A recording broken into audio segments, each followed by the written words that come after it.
تعزيز التعاون بين المغرب والبرتغال في مختلف المجالات واستشراف آفاق الشراكة التي يتيحها اقتصاد البلدين محور مباحثات بين رئيس الحكومة السيد سعد الدين العثماني والوزير الأول البرتغالي السيد أنطونيو كوستا الذي يقوم بزيارة عمل للمغرب. خلال هذه المباحثات ناقش الجانبان أوجه التعاون الممكنة بين البلدين وبين القارتين الإفريقية والأوروبية.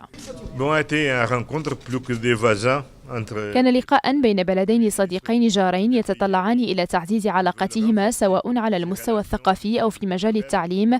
اللقاء ناقش نقاط القوة في مسارنا التنموي المشترك لا سيما على الصعيد الاقتصادي والتعاون الثنائي وبين القارتين الأوروبية والإفريقية.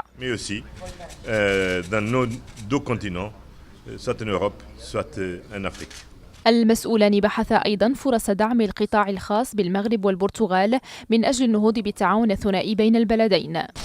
وتحدثنا عن مختلف أوجه التعاون التي يمكن أن تكون، وخصوصا دعم القطاع الخاص المغربي والقطاع الخاص البرتغالي باش يقوموا بواحد الدور أكبر وأهم في تنمية العلاقات الاقتصادية. رئيس الحكومة والمسؤول البرتغالي تطرق أيضا للسياسة الإفريقية للمغرب ودورها في تقوية التعاون بين القارتين الأوروبية والإفريقية. على المستوى السياسي تناقشنا على مختلف القضايا الإقليمية والدولية، وكانت هناك تقارب في وجهات النظر على العموم، وخصوصا فيما يخص الاتحاد الأوروبي والسياسة الإفريقية للمغرب اللي هي مهمة واللي كانت مجال تنويه للسيد الوزير الأول البرتغالي، والتي ستكون مجال تعاون بين الطرف المغربي والطرف البرتغالي لمصلحة إفريقيا.